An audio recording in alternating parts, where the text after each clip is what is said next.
yang menawarkan wawasan tentang kehidupan dan evolusi manusia purba ya Mak.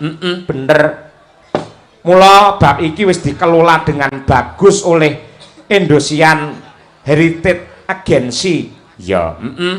Klaster Ngebung terus berinovasi dalam pelayanan publik, menjanjikan pengalaman edukatif bagi pengunjung ya. Museum ini juga menjadi bagian dari ziarah edukasi dan spiritual, menyoroti interaksi antara warisan purbakala dan kepercayaan lokal khususnya terkait dengan balung buto Mak.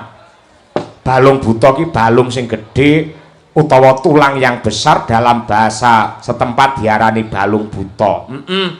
Lan biyen dianggap oleh masyarakat lokal memiliki nilai magis, dipercaya sebagai obat dan jimat yang memberi perlindungan. Penekanan pada cerita balung buto di klaster Ngebung tidak hanya menambah dimensi edukasi tapi juga spiritual, menghubungkan pengunjung dengan kepercayaan dan tradisi masyarakat sekitar Sangiran, sekaligus memperkuat apresiasi terhadap warisan budaya dan sejarah kehidupan manusia. Ya, sejarah zaman biyen pancen sangat luar biasa. Mula lamun to laladan Ngebung kene iki nggelar budaya wayang, yektine wis trep kok, Nduk. Bab iki magepokan kelawan sejarah, bab iki ya ana sambung rapete karo budaya. Mula yen laladan Ngebung kene setiap tahun nanggap wayang nggelar kelir wis trep, tegese piyai Ngebung bisa membuktikan di kancah nasional bahwa sing jenenge promotor pelestarinya wayang dan juga budaya serta sejarah adalah dari desa Ngebung ini. Ngono ya Yung. Pancen kaya ngono kuwi. Yen pancen kaya ngono awake dhewe wajib nyengkuyung anane kenduri agung sing ditindakake, sing intisarine ya kuwi ngunjukake rasa syukur marang purbane Hyang Agung lan uga meminta marang sih nugrahane kang kawasa. Kanthi panyuwunan muga-muga seluruh warga masyarakat Ngebung muga-muga panggiya hayu lan rahayu durga mendak kala sirna yuwana basuki, pinaringan kesehatan lahir batin, pinaringan katentreman lahir batin, pinaringan rejeki ingkang melimpah ruah kebak ing reh barokah, lan uga pinaringan keselamatan donya tekan akhiripun. Allahumma amin ya rabbal alamin. Ngono ya Yung. Sithik dhisik Nduk, saiki diselani tembang meneh ya. Sing wis diantu-antu, sing wis ditunggu-tunggu dening para warga masyarakat ingkang kepareng tumplek-blek mapan ana ing kene iki ya mung sang bintang tamu sing lagi viral dan lagi melejit. Siapa dia kalau bukan Niken Salindri. Wah iya. Nembango klasik dhisik Nduk minangka mukadimah cara wong pidato. Ya, upamane ngaturake ya kuwi jineman kandhek luwih dhisik kanggo ngeyem-yem lan uga ngedhem marang swasana, gandeng akeh para sutresna budaya sing kepareng rawuh, sing racake pancen ya penggemari genduk Niken. Ya, aja diundur-undur le nembang, malah didhisikake mengko diselingi nganggo gojekan tembang bar kuwi terus saya hot, saya kenceng, saya panas. Wah, ngono. Ya Nduk, ditentremke suasanane kanthi ngaturake ya kuwi jineman kandhek Niken Salindri. Alhamdulillah, matur sembah nuwun, nyuwun tepuk tangan yang meriah untuk Niken Salindri para kadang.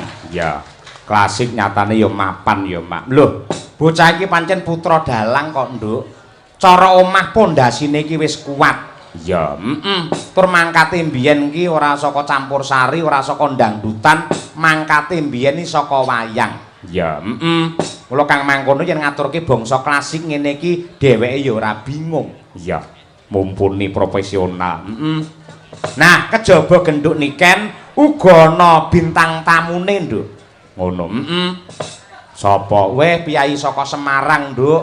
Iki ya pelawak sing senior, pelawak yang handal, profesional dan hebat. Yen ning Ngebung kene iki enek balung buta, sing arep teka iki balung gareng, Nduk. Balung gareng ora. Yo tumpakke prau layar ben munggah ana pepanggungan, tak derekake Yung. Yuk, alhamdulillah. Assalamualaikum warahmatullahi wabarakatuh. Bapak Haji Gareng. Waalaikumsalam warahmatullahi wabarakatuh. Mas Cahyo Kuntadi. Nggih. Sehat nggih Mas Gareng? Alhamdulillah tekan kene ra sehat ki kepiye? Lah iya syukur. Wis nate sowan ana laladan ngebung? Nate Mas niki yen sangiran museum niki. Nggih. Wong riyen kula nggih nate dinas tegese dados PNS. Nate dipun tugasaken wonten tlatah mriki ning rikala taun pinten nggih kesupen kula. Oh, ngaten. Tegese mriki kunjungan dinas. Nggih, lek gareng teng mriki pun nate napa? Pengestune Mas nggih cekek demit lagi pisan niki kula. Waduh. Lantaran saking Museum Cagar Budaya kalian warga masyarakat ing Ngebung pandegane kali Mbah Lurah jenengan saged silaturahim wonten mriki. Mula nggih nadyan lagi sepisan tetap disyukuri. Orang yang suka bersyukur akan ditambah nikmatnya atau rezekinya. Amin. Mungkin niki tombo kangen dangu mboten teng tlatah Sragen. Ngaten nggih. Nggih ning kula nyekak lewat tol supaya ringkes metune Pitu Gerbang iki lho. Gondang Rejo arah Wiwit Sida. Arahe Kabupaten Wiwit Sida to. Endi to kuwi? Purwodadi. Lah ya Purwo ki Wiwit dadi ki Sida.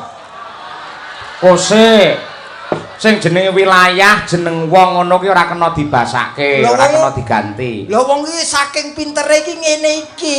Lek ngono berarti nggen susuke jenenge Kota Mbajul Kesupen. Lah kuwi terserah. Woi desane genah desa Tunas Spring. Desa Ngebung. Lah ya Bung ra Tunas Spring to. Iya bener. Pancen manut sejarah mbiyen laladan kene iki akeh pring. Nah, akhirnya bareng rejane jaman diparingi nama Ngebung ngono kuwi. Nah, iki tegese Ngebung ki apa? Iki sangkut paute karo awake dhewe iki. Apa? Iya. Lek kanggoku ya manut sejarah mau mergo kene akeh tanduran pring. Ora yen iki per huruf desane apa Ngebung? Ngebung. N ki naminipun Pak Lurah Pak Haji Tarso. Sarto. Sapa? Sutar. Mergo ora tau nimbali iki dadi ki ora kecekel-kecekel. Nggih. Gitu. Ya ta? Terus apa? G ki guyub rukun masyarakate. Betul. Ya ra? Ya. Ekonomine racak-racak mapan. B budaya dilestarekke. Upamane bersih desa mesti nggelar wayang kulit. N ning dalange urung tau Cahya Kuntadi. G terakhir Gareng apa meneh. Lah iki kanggo mancing iki.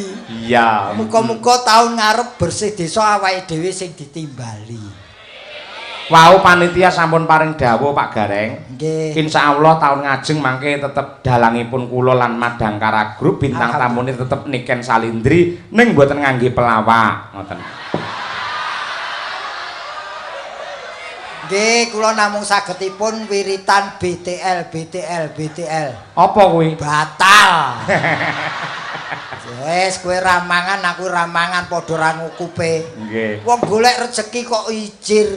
Nggih. Ning iki tenan alhamdulillah sosowan rene. Pripun? Niki ujube kenduri agung. Nah, sing tak bahas ki kenduri ki apa? Kenduri menika yen agung genah gedhe besar. Nggih. Kenduri ki apa? Menawi maknanipun menika sujud syukur utawi ucap terima kasih para warga masyarakat Ngebung dumateng Gusti ingkang nyipta jagat kang sampun paringaken malembaring kanikmatan. Terlalu panjang tidak tepat sasaran. Lah ngono kuwi malah nyerang aku tahun ngarep njaluk padha mangkate ya. Lah wong-wong ki dikei masukan, menterjemahkan ki supaya ketok cetha lan apa iso ditampa. Kenduri agung. Kencangkan persaudaraan antara kita. Nah, iya bener. Ya, tanpa ada kekompakan dari panitia dan masyarakat mokal kaya ngene iso mawujud. Kejaba ngono wong kenduri iki mesti wong akeh ora ana kenduri kok ngedepi wong siji tok ora ana. Mesti kencangkan persaudaraan di antara kita. Du dua hal yang dilaksanakan, yaitu spiritual dan sosial kemasyarakatan. Iya. Cerdas anggar pelawak wis lunas ya cerdas, Nduk. Ya, iki lak dalam rangka golek tambahan to kowe. Lagi sing penting ridho ilahi yang kita tunggu-tunggu. Jadi begini ini yang menanti ridho Sang Pencipta yang Maha Kuasa. Betul. Lho kok bareng yo? Lagi Agung. Aku ora melu Agung kok. Oh, aku budal dhewe kok. Oh iya. Aku tanggapan dhewe aku ora dijak mosok kon melu. Nggih. Ini adalah Museum Manusia Purba Sangiran Klaster Ngebung. Lah, Sangiran persuku Sa.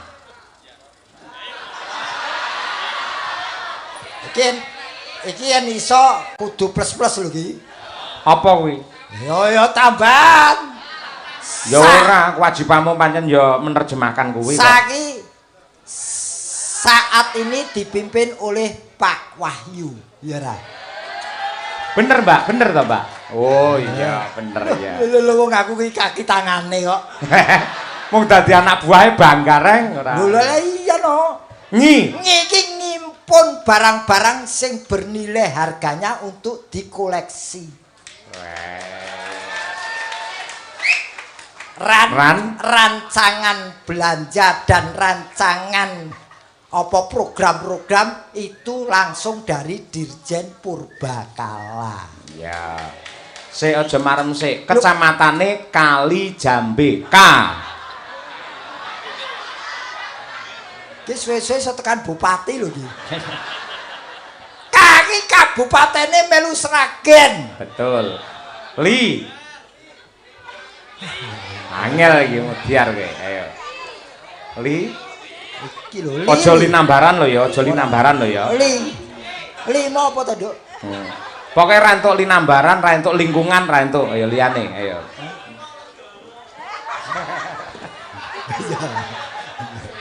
Ya, golo. Lilo lega atiku. Lah gur melu penonton aku ya iso ora. Lah kepiye to? Wong jenenge wong apik ditiru kok ora entuk. Lilo legawa ora oleh. Legawa ati. Ora oleh lilo legawa, ora oleh linambaran. Ayo, ora oleh lingkungan, liyane, liyane. Kowe duwe li to? Liyane, ayo. Liyane maksude iki. Iya ya. Nah, iya.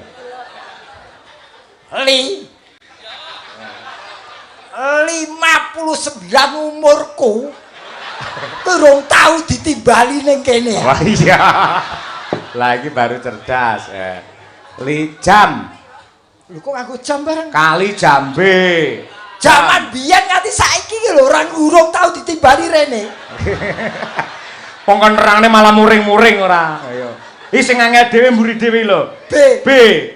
Besok kapan tuh aku ditimbali rene iki? Wes ora tekan dijak. Wes trimo nggon kecamatan kowe aja kabupaten ngelu sirahe. Neng kene kon kenduri kok malah mumet. Tahun ngarep yen wayangan muga-muga aku sing ditimbali mesti ngejak karo sampeyan. Lah carane ben sampean katut terjemahkan nama saya Cahyo Kuntadi. Ra gelem tahun ngarep ra katut.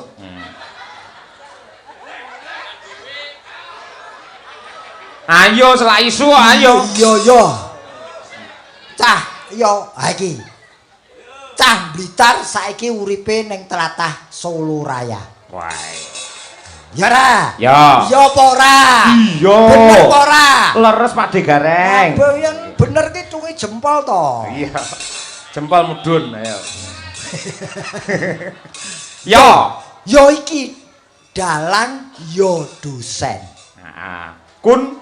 Kondang minangka dalang sanggit carita. Kondang itu tulisannya K.O. Rakun. Ayo gumantung sing ngomong sapa? Yen cara pesisiran ya kondang. Ngaya.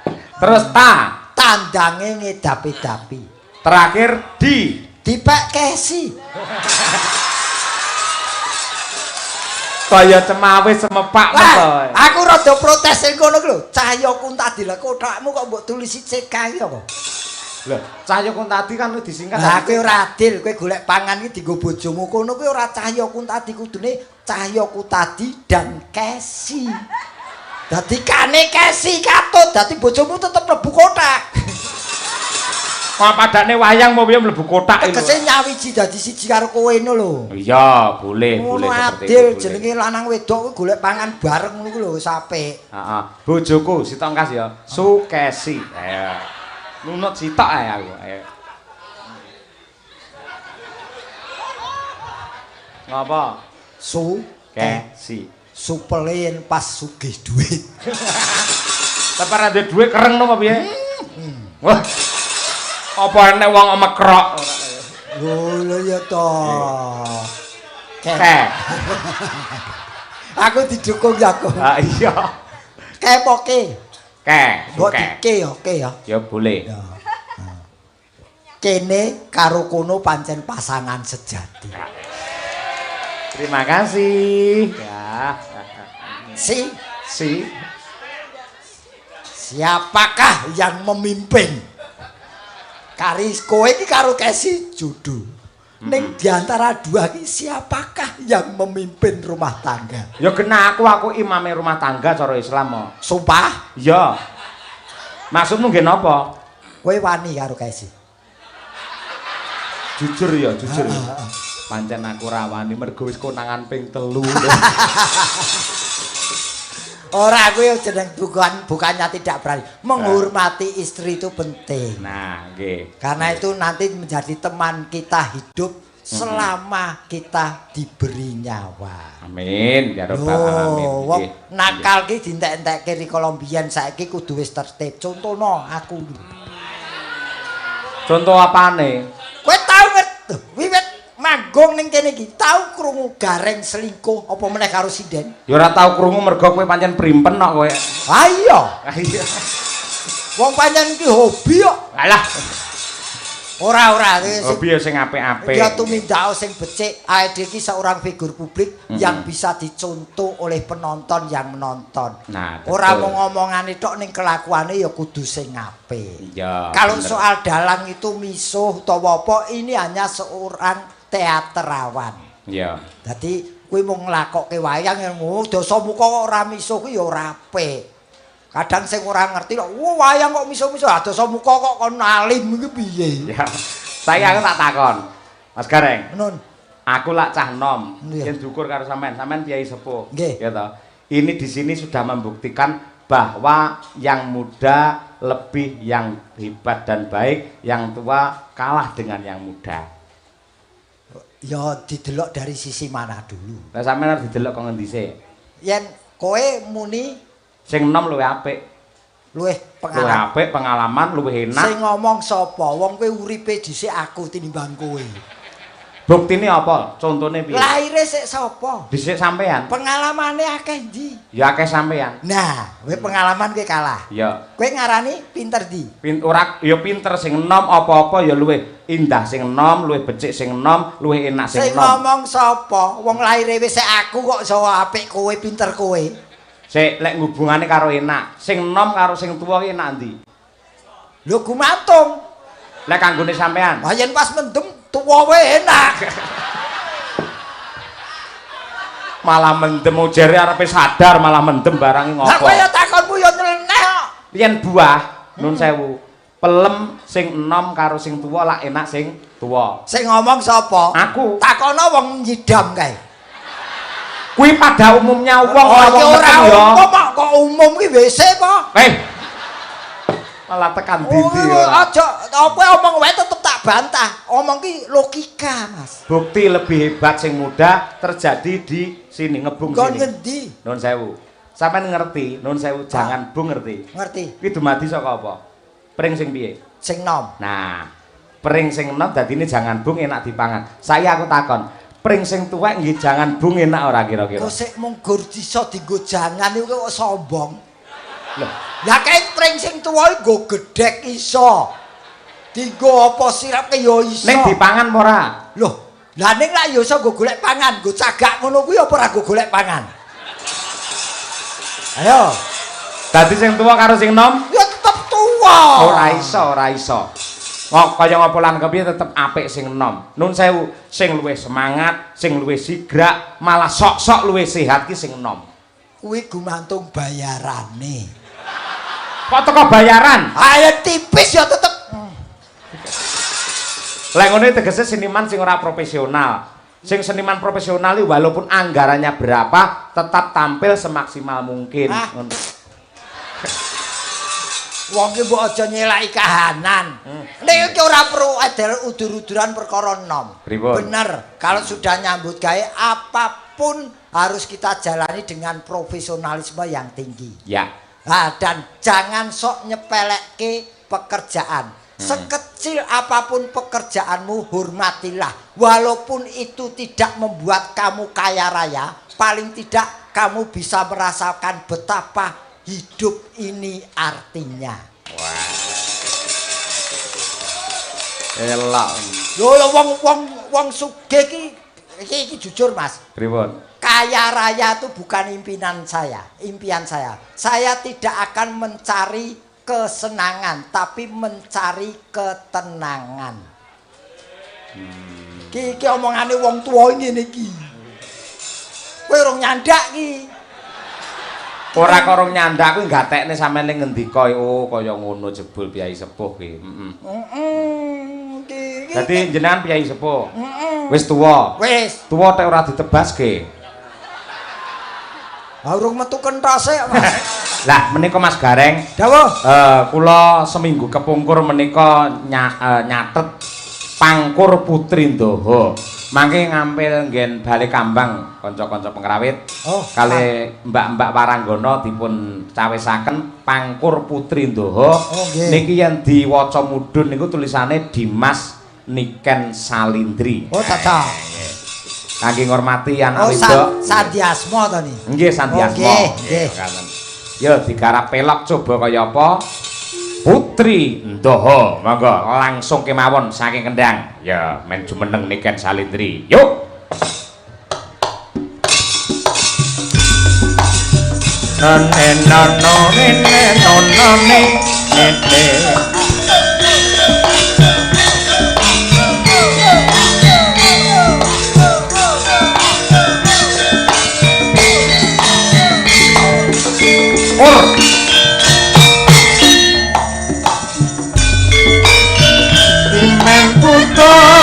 Yang rembaka masih nangling sayani rokaeksi Dimas mesti kate jatuh kenyaman sakit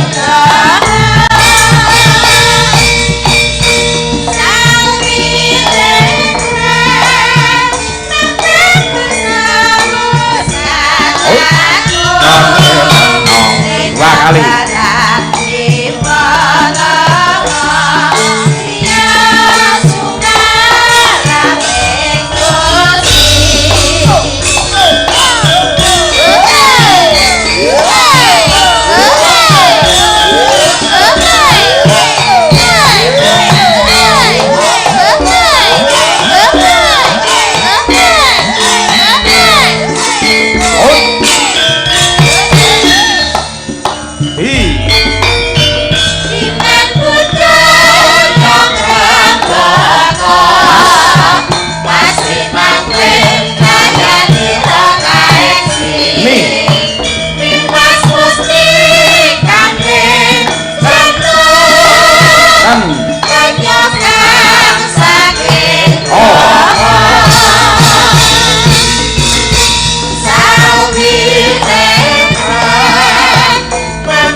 Anak wedok. Nduk sugeng dalu Niken Salindri. Sugeng dalu, Pak. Alhamdulillah. Iki kok nganti gara-gara jenengan. Nggih. iso tanek, iso wareg ibarate wong mangan anggene para penggemar jenengan menikmati lantunan indahnya tembang dari Niken Salindri. Nggih, alhamdulillah. Aku arep ngucapke selamat bubar umroh, selamat ya, Nduk. Nggih, Pakde, matur sembah nuwun. Iki diarani canom ora nglupake ibadah. Nadyan laris-larise wektu iki ning menyempatkan diri untuk melaksanakan ibadah umroh. Nggih, alhamdulillah. Iya. Mumpung diparingi rezeki, Betul. kita itu harus memenuhi undangan dari Allah. Betul. Lah ya wis entuk watuk barang to kowe. Wes. Wis kok banter men.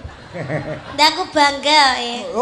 Watuk kok bangga. Ya, kan watukku ora mergo nyapa-nyapa. Ngapa? Watukku kan saking Gusti Allah langsung diparingi kokono. Dianggep kowe gurah. Oh ngono. Heeh, waton ora watuk unta ya. Watu unta ya apa? Watuk unta kan guguk lho. Aku ki kelingan lek sampean ngomongne unta iki. Ha piye? Aku ki nggawa oleh-oleh lho asine, Pak. Apa, Nduk? Kagem mano Pak De Gareng iki. Istimewa no. Istimewa. Oleh-olehmu apa? Telek unta. Yen gelem Apa? telek unta. Ya ditumong loro ya. Moh pengen dhewe aku mau njaluk aku. Soale Pak De, sampean kan haji kae kan urung nggawa telek unta. Urung. Ning gone apa meneh ning Indonesia ki unta ki kaya empane ki langka ngono lho. Kok sik kowe iki ayune kaya ngene iki sik ngopeni telek to. Apa kurang Kan gawean? diformalin ora mambu. Oh, diformalin ra mambu jabone jerone ya mambu. Wong sing kena jaba tok, wong kok bocah kurang gawean. Jerone mambu, Reng. Mambu. Berarti wis tau ngambu. Tahu berarti. Ya pas bareng kowe kae lho. Kowe tenan asli iki ya rasa hormat kanggo awakmu isih menyempatkan untuk kesana. Ning sing penting ya ini apa wae gaweane dikumpulke kanggo niat sing becik kaya awakmu. Nggih. Ngono wingi bar ning kono nyawang unta. Nyawang wong Arab-Arab apa meneh ning kono ki tumblek-blek. Jadi di sana itu banyak sekali pelajaran. Di sana itu meskipun enek wong sing sugih kaya apa, terus enek wong sing terhormat kaya apa ning desane ning gone lingkungane dan sekitarnya, tetapi di situ itu tetap sama. Betul. Iya. Sama di mata Allah. Wis ora ana derajat, ora ana pangkat, ora ana wong sugih, ora ana wong miskin, kumpul siji nyawiji dadi siji. Nggih. Nduk sampean wingi lek pas umroh ki kostume piye, Nduk? Kostume jenengan? Kula Nggih. damel napa jenenge jubah-jubah ngoten niku. Sing putih kae, Nggih, tanpa betul. jahitan kae. Nggih. Kok beda karo Pak Gareng pas haji? Neten Pak napa? Gareng biyen pas haji yo macak ngene iki dhek ngubengi Mekah yo ngene iki. Masa?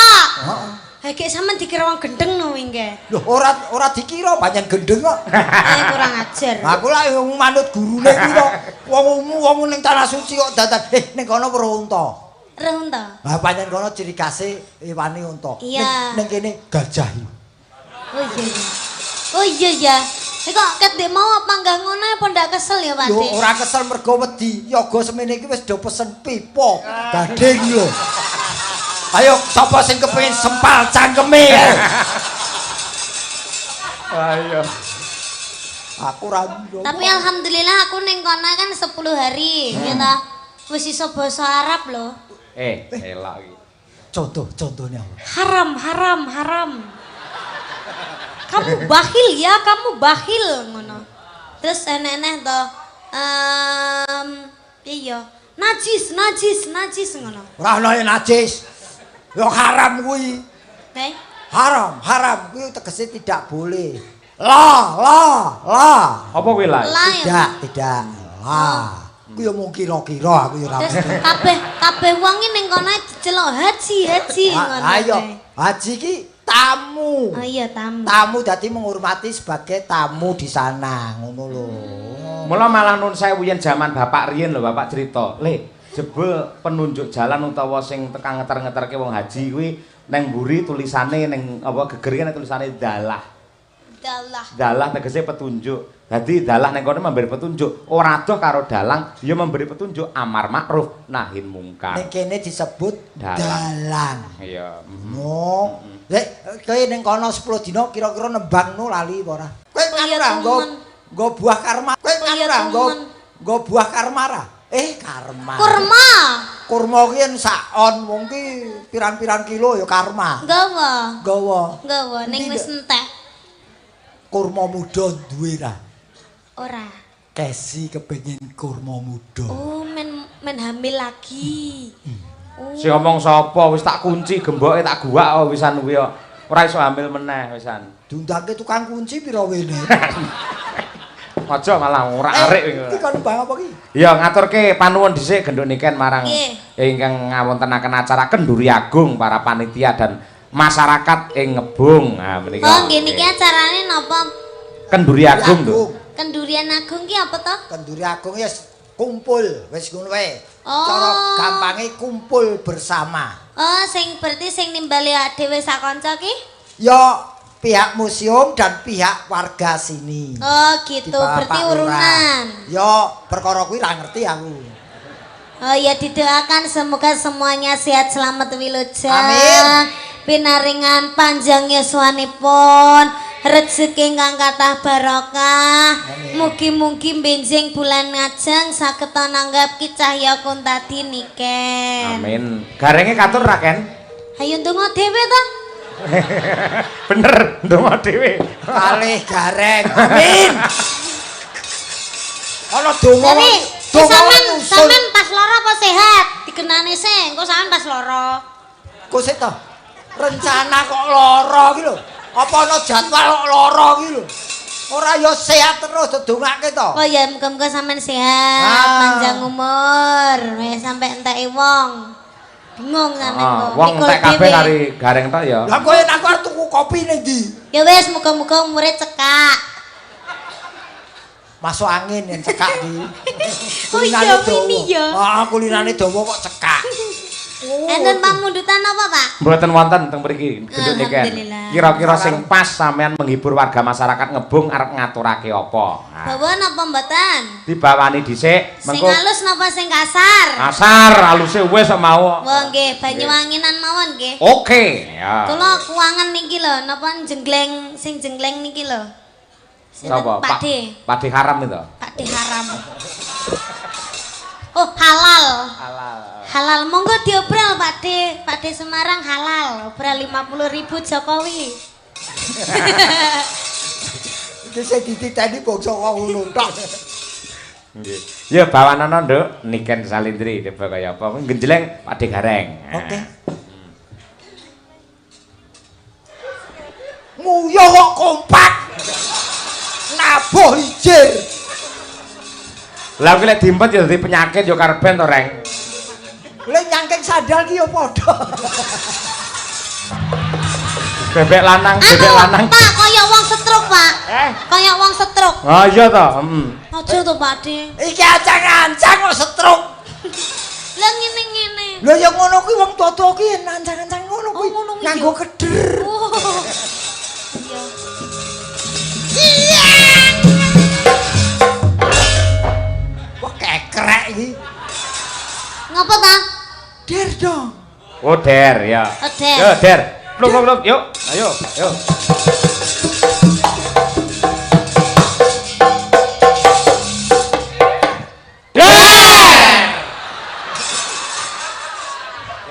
Manut tok iki kanca-kancane kompak manut karo dawuh saka Pak Gareng. Sing muni musrike. Komo. Musike, gamelane, ora cangkeme. Wah.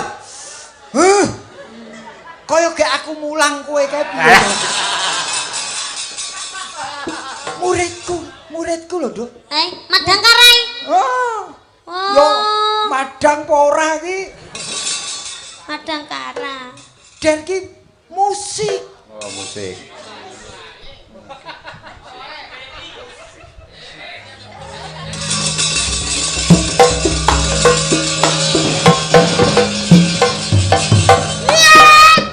Musik. Asik. Asoy. Wah, alah TLK. Apa kuwi? Apa wi? Telek. Wis. Mula kowe lek ngomandoe sing jelas sing cetha ngono. Sampeyan asine aku ngerti ya nyapa caca gak gelem jengleng jreng gawe gamelan. Apa? Soale sampeyan ning jengleng langsung ning kene, ora medun rene. Kudune mencolot kene terus ning ngisor. Ya yen sikile sik yen dase sik. Lha malah apik nah. Apik peci. Atraksi ya. Atraksi kok cidro.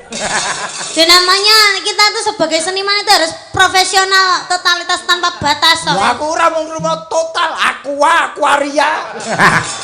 Malah ngombe. Total. Ya kan? Ora jegleng, ora paten. Oh jegleng no, jegleng. Ngene iki lho, dagelan lek wis tuwa mesti nesu-nesu. Marah-marah nyaput kok. Sini tak cium dulu. Haji lo. Pengen. Kene lagi ancang-ancang kono wis nganguk-nganguk. Kowe nyedar-nyedar ngopo? Aku kan cuma mau bilang, Bilang apa? Apa? jangan sekarang dong. Kalau nanti kan aku udah berubah pikiran. Ya udah. Ya udah.